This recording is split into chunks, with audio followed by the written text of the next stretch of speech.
அந்த ரட்சிப்பின் பாத்திரம் என் கையில தரணும்னா அவர் கையில எந்த பாத்திரம் போகணும் தெரியுமா? தத்தளிப்பின் பாத்திரம் போகணும். இப்ப அவர் கையில இந்த பாத்திரம் போகுது. நேரம் வருது. லிட்டரலா ஜீசஸ் தத்தளித்தார். வேதம் அது அங்கங்கேயே அதை சொல்லியிருக்கும். அவர் அந்த பாத்திரத்தை எடுத்துட்டு அப்படியே போறார். கெத்செமனே தோட்டத்துல போய் அப்படியே முழங்கால் படிட்டு, அப்பா இந்த பாத்திரம் என்னை விட்டு நீங்க கூடுமானால் நீங்கும்படி செய்யும். இதுக்கு இதை டச் பண்ணேனா அப்ப அது எவ்வளவு கொடுமையான பாத்திரம்.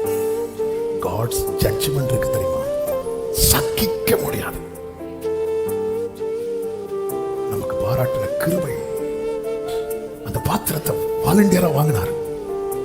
அவர் 100% அவர்கிட்ட கர்த்தத்துவம் இருக்கு. ஆனா அதே நேரத்துல பூமியில் அவர் சஞ்சரித்த நாட்கள் 100% யாராதான் இருந்தார்? மனுஷனா தான் இருந்தார். மனுஷகுமாரன். அதோடைய வெயிட் அவர் கேரி பண்றார். அந்த மொத்த பெயினை கேரி பண்றார். அதனுடைய விளைவுகள் அவர் கேரி பண்றார். திகில் சூழுகிறது, வியாகுலம் சூழுகிறது. ஆமென். வியர்வை எல்லாம் ரத்தமா, சின்ன சின்ன நரம்புகள் எல்லாம் அப்படி வெட்டிக்குது. பிரஷர் ஜாஸ்தி ஆகி ஒரு மனுஷனுக்கு பிசிக்கலா பிரஷர் மேக்ஸிமம் லெவலை தாண்டும் போது இது நடக்குமா? அந்த அளவுக்கு அவருக்கு அழுத்தம். இந்த தத்தளிப்பின் பாத்திரம் என்பது இந்த காலை வேளையில் எனக்கு கேட்கிற அன்பு சகோதர சகோதரி, நாம படுகிற ஒவ்வொரு வலியினுடைய உச்சத்தை பார்த்தவரை தான் நாம் ஆராதித்துக் கொண்டிருக்கிறோம். ஹல்லேலூயா. என் வேதனை அவருக்கு தெரியும். அதனாலதான் தாவீது சொல்லுகிறார், என் ஆவி என்னில் தியங்கும் போது நீர் என் பாதையை அறிந்திருக்கிறீர். இப்படி அவர் கேட்கிறார்.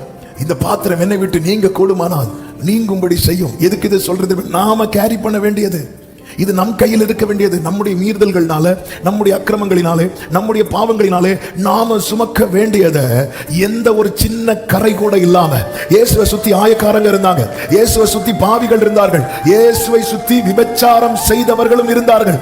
அப்படி இருந்தும் அவர் மேல ஒரு குற்றம் கூட சுமத்த முடியாத அளவுக்கு பரிசுத்தத்தில் மகத்துவம் உள்ளவர் அவர்.